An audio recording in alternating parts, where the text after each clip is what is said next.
Psychology of Criminal Conduct, Chapter 7, Part 2. Employment. Employment is part of being an adult for many people. Seeking work is also a reality for many unemployed adults. Not surprisingly, most of this section deals with adults. However, work is also an issue for a large number of young people. National data show that between 30% UK and 60% US and Canada of high school students have a part-time job. Robert Anu, 2001, suggested that although there may be benefits to working during high school, the research evidence reveals a small criminogenic effect of work on the part of young people. The money and time away from home and the schoolyard are thought to support additional drug use and minor delinquency. The finding recalls that of Cullen and colleagues who found that more money in the pocket was associated with delinquency. The relationship, however, is complicated. Robert Appel and his colleagues found that the more hours worked, the greater the likelihood of dropping out of school, but delinquency was lower. They argued that it is important to understand the reason why the youth leaves school. Leaving for economic reasons to support a young family is far different than leaving because of dislike of school. Further research in this area would explain some of the discrepancy in this literature. Level of education, level of employment, and money earned are all risk factors for criminal behavior. Mark Oliver, Karen Stockdale, and Stephen Wormith, 2014, reviewed 128 studies of the level of service LS offender risk need assessment instruments. One of the subscales of the LS instrument measures problems in the domains of education and employment, and the meta-analysis yielded 55 effect size estimates of predictive validity in this regard. The average R for general recidivism was 0.24 and it was 0.20 for violent recidivism. Vocational training and correctional industries are classic elements of correctional programming. In Burns' 2020 review of programs across U.S. prisons, working in a prison industry or participating in vocational training were both associated with reductions in recidivism. Vocational training and working in a prison industry likely provide fails to facilitate the transition to release and finding and holding employment. In the Steele, Bozick, and David meta-analysis, attending vocational training while in prison was significantly related to reduced recidivism, R equals 0.18, K equals 42, and as hypothesized, also related to obtaining employment, R equals 0.32, K equals 10. Moreover, investments in prison-based training programs such as prison work release can save money in the long run. Grant Dew, 2015, compared inmates from the state of Minnesota who completed a prison work release program to a matched group of inmates who did not participate in work release. The inmates were released during the day to work or attend vocational training and then returned to prison at the end of the day. The program participants had a slightly lower reconviction rate than the comparison group, but were much more likely to be employed upon full release, with net cost benefit of nearly $700 per person. This may not seem like much, but considering there were 1,785 men and women participating in the program, the savings amounted to $1.25 million.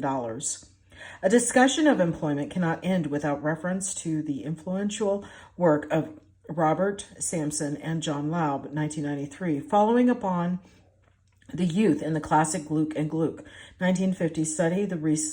These researchers produced quantitative and qualitative evidence for the importance of obtaining meaningful long-term employment as turning points for frequent and serious criminals. They argued against the position that early entry into criminal activity seals one's fate.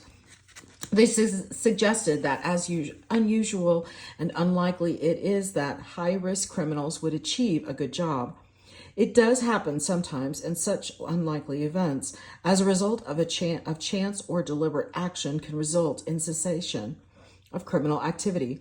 Over and above any of the standard stable predictors of crime, the advantage to employment is that it can greatly redistribute the reward cost contingencies in effect for criminal and non-criminal behavior.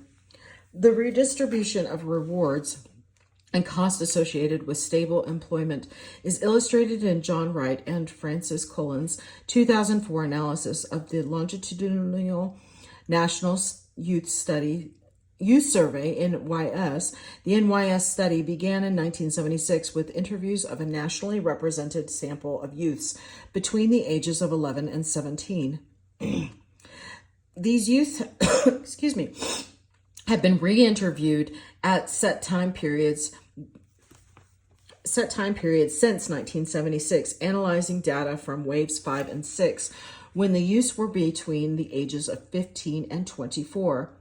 They found that the number of hours worked per week and contact with the prosocial co-workers were associated with reduced drug use and criminal offending.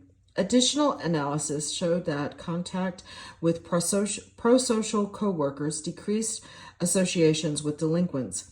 That is, the influence of prosocial work colleagues on criminal behavior mitigates the effects of prosocial supports for crime. Not the least of the potential effects is to enhance the rewards and satisfactions for non-criminal behavior, so that the potential subtractive costs of crime increase. This opportunity for a major shift in personally and interpersonally mediated influence may also be expected through reductions in pro-criminal associations and attitudes. Shad Maruna, 2001, has suggested that turning away from a life of crime is dependent upon creating a new identity of being a law-abiding citizen. The construct of identity change carries with it the notion of major cognitive change. Leisure recreation. In PCC, leisure recreation describes the person's free choice to engage in prosocial activities outside of work, school, and family. Failure to do so increases the risk for crime, presumably by increased opportunities to interact with delinquents and engage in risky behaviors. Structured activities such as volunteer work and scouting enhance exposure to adults supporting moral cognitions and behavior. The Oliver ETL review of the LS instruments discussed earlier also yields information on the predictive validity of leisure recreation. They found a mean R of 0.16 in the prediction of general recidivism and an R equals 0.12 for violent recidivism. That is, leisure recreation appears to be moderate risk need factor. Reviews of the literature have been of the narrative type and focused on the relationship between use, unstructured time, and delinquency. Hoban, Mildrum, Walker, and Young reviewed a large number of studies. The authors did not specify the exact number and found clear evidence that peer delinquency and unstructured socialization play important roles in understanding the etiology of delinquency and substance use. Page 118. Similarly, Trinidad Vosmediano and San Juan's 2018 review of 88 studies concluded that evidence of unstructured activities increasing the risk of antisocial behavior is strong. We will have to wait for quantitative meta-analysis to permit further specification. Although the evidence is robust, that unstructured leisure activities are related to a heightened risk for antisocial behavior. It may not mean that increasing structured prosocial leisure activities is proactive or protective of crime. As examples, prosocial leisure activity reduce the risk of delinquency for boys but not girls. And in an evaluation of a physical activity recreational program, delinquency increased for Latino males, Romans Stadolsky, Yanner, and Chinu, 2013. A case point is organized sports for youth. Many young persons are involved in sports. There are many health benefits to engaging in sports, but what about its relationship to delinquency? Anouk Sprout and her collaborators reviewed 51 studies over 130,000 participants. They found no overall relationship between sport participation and delinquency. R equals 0.05, K equals 431. However, delinquency was less when it was a team sport occurring in school rather than outside of school. An important factor not measured in the meta-analysis is risk. Many children and youth who participate in organized sport come from families that can afford the cost associated with the sport. At-risk youths often do not have this benefit, and even if the school provides the activity, such youth may show little interest in what the school offers. Another study by Sprout evaluated a sports-based program for youth at risk for delinquency in the Netherlands. They found a small but significant decrease in police contact, R equals 0.17. From our own data set of treatment programs, the mean effect size was a modest 0.09, CI equals 0.02 to 0.15. After-school recreational programs in disadvantaged neighborhoods are hypothesized to decrease delinquency by providing supervision to youths who are free to get into trouble between the end of school and before the parents come home from work. However, a meta-analysis by Seema Tahari and Brandon Walsh, 2016, found little support for these programs in reducing delinquency. Structured programs occurring after the end of the school day were reviewed, and all of the evaluations required experimental or quasi-experimental designs. 17 studies were identified, and the effect size was an insignificant R equals 0.03, K equals 12. With 2 studies demonstrating increased delinquency, all of the after-school programs had 2 or more components. The example, skill training plus group recreation. None of the programs had influence on delinquency. The meta-analysis is noteworthy in that assessed risk 2 levels, high or mixed. In the 6 studies for which youth risk data was available, again, after-school programming had no effect by risk level. In an early study of 5 after-school programs by Cross, Gottfredson, Wilson, Gaskin, and Connell, 2009, that found no overall effect. Further analysis showed that 1, not all youths regularly attended the programs, and 2, the at-risk youths were the most likely not to attend. That is, the program did not reach those who could potentially benefit the most. Many comprehensive community and school-based interventions involve citizen and student volunteers spending time mentoring and often engaging in recreational activities, as described in Resource Note 6.1. Recreational interactions with citizen volunteers had little impact on the pro-criminal attitudes of the prisoners until the interactions were structured to deliberately increase pro-social modeling and reinforce pro-social behavior. That is, there is little reason to expect reduced criminal behavior unless the learning opportunities are structured into the program. Excuse me. Neighborhood. In addition to some of the central 8 risk need factors discussed in this chapter, the neighborhood social context can influence criminal behavior.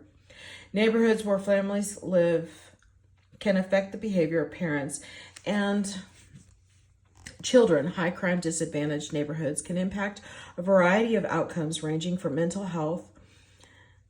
These neighborhoods can also interfere with good parenting practices, stress parent-child bonds, expose youth to other criminals, and provide opportunities for crime.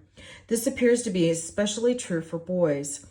The relationship between neighborhood context and crime is complex. However, the research suggests that neighborhood is rather minimal compared to the more immediate personal, interpersonal, and familial Some studies find that those most at risk for delinquency do worse in highly disadvantaged neighborhoods. For example, Wolf and his colleagues found that juveniles under community supervision with low self-control and negative emotionality reoffended more quickly when they lived in a disadvantaged neighborhood. What the authors called Triple Crown, Patricia Pietrowsko and her colleagues conducted a meta-analysis of 133 studies on the relationship between socioeconomic status, a proxy for disadvantaged neighborhood, and the antisocial behavior of children and youths up to the age of 18. The overall size was a small r equals 0.10. The impact of low socioeconomic status was moderated by a number of factors. Impact of low socioeconomic status was moderated by a number of factors. The example is geographical location, age of the child, youth, but the largest factor was callous unemotional traits, R equals 0.24. That is, being socially disadvantaged and a larger effect on a certain subtype of youth. Unfortunately, this finding was based on only 5 effect sizes out of the possible 139, so the results should be viewed with caution. Knowing that high-risk families may be worse off in poor neighborhoods has led to a few experiments in which families are moved into middle-class neighborhoods. These studies have shown that decreased delinquency, but the effects were small. The typical ways of dealing with crime and in disadvantaged neighborhoods are by police crackdowns on minor crimes and trying to make neighborhoods more visually appealing. However, improving the look of the neighborhood and increasing police presence is not enough. Furthermore, relying on policing to manage neighborhood crime is also fraught with discriminatory practices. What appears to be much more important is enhancing social control, which from a GPCSL perspective means getting down to the major personal and interpersonal factors as risk, need, and or as strengths. Many disadvantaged neighborhoods have characteristics, example, high concentrations of justice-involved persons, that increase the risk for crime, but within these neighborhoods, there are some protective factors. There are residents with strong attachments to their neighborhood who respect the police, show confidence in their local schools, and demonstrate positive parenting practices. Family and social support may be particularly important protective factors. In a longitudinal study of more than 2,000 twins, antisocial behavior among twins at age 5 worsened as the children grew older. By age 12, the correlation between disadvantaged neighborhood and antisocial behavior was a sizable R equals 0.25. However, the researchers also found that positive parental relation and monitoring protected against the criminogenic effect of the neighborhood. Readers are reminded that the major characteristics of any setting, home, school, work, neighborhood, are membership composition, criminal versus non-criminal others, quality of the interpersonal relationship, and the criminal versus not anti-criminal nature of the cognitive and behavioral patterns modeled, reinforced, and punished. The work of the Stouthammer, Lauber, Farrington, and Wickstrom, 2002, is highly relevant here. They carefully documented the nature of disadvantaged neighborhoods as well as the contributions of disadvantaged neighborhoods to the persistence and serious delinquency. A basic finding is that a disadvantaged environment has no impact on frequent and serious delinquency for high-risk young people. Rather, they report that it is the low-risk young people who are influenced by bad neighborhoods. 2 findings are worth repeating. First, one of the major characteristics of disadvantaged areas is a population of individuals and families characterized by high-risk need scores for offending and low-strength scores. That is, there is a membership composition effect. Second, the correlation between assessment of risk, need, and strength with criminal behavior is large. While the correlation between the socially defined disadvantaged area and criminal conduct is real, but relatively small in magnitude. Summary of the person in social context. This chapter has illustrated how the contributions of social context and neighborhood setting may be approached from the GPCSL perspective.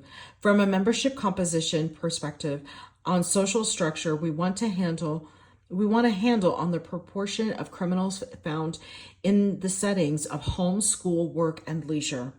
We seek an understanding of the rewards and satisfaction evident within the setting. We need to know where the significant others, such as parents and partners, stand on the relationship and structuring dimensions of interaction.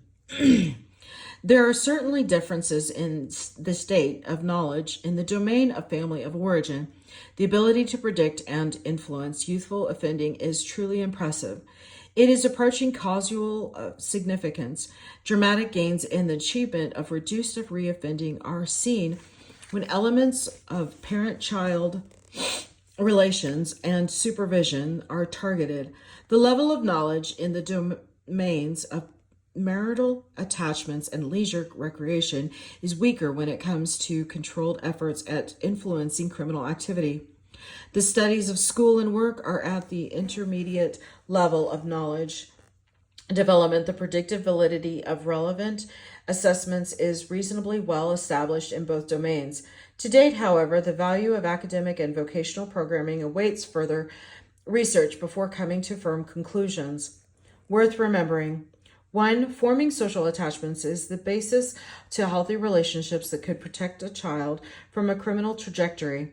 Children who become attached to a caregiver develop fewer psychological difficulties than young children who do not, and they grow up with the healthier relationships with peers and adults. Problematic attachment patterns do not result simply from disruptions in the parent-child bond due to divorce. It is the nature and frequency of the disruption that is important. High conflict families, parents who are emotionally neglect their children or treat them harshly and moving them from one foster care home to another produce the most harm. 2. Families can operate along two dimensions: relationship and structuring.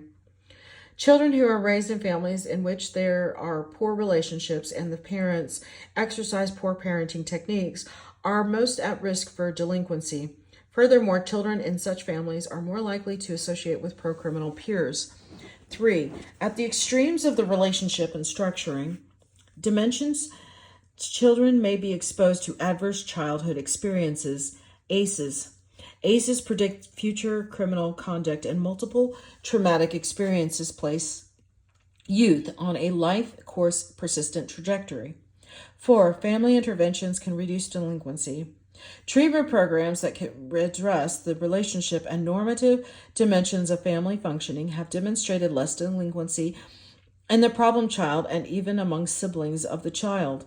5. Marital and romantic relationships are important covariates of criminal behavior. Assessments of marital relationships predict future criminality. In addition, research suggests a stable marital romantic relationship can be a, quote, turning point in the life of criminally involved person. If the partner is prosocial, school employment is a central 8 risk need factor. Participation in school and work settings increases opportunities to receive rewards and for prosocial behavior and increases the cost for criminal behavior. There are many programs that succeed in increasing ties to school for use and employment for adults. The impact of leisure recreation programs has not been sufficiently explored. Although leisure recreation shows moderate predictive validity, there have been few controlled studies of systematically altering the leisure activities and observing its impact on criminal behavior. However, the research that does exist is promising. Disadvantaged neighborhoods can affect the criminal actions of individuals. Deprived neighborhoods can impact physical and mental health and crime within the setting. These neighborhoods operate by altering the membership composition to favor criminal behavior. Buffering the impact can be achieved by deliberately increasing prosocial orientation among the community members. Here are the recommended readings. And this is the end of chapter 7, part 2. Thank you. Oh, let me pause that a little bit. There you go. Thank you.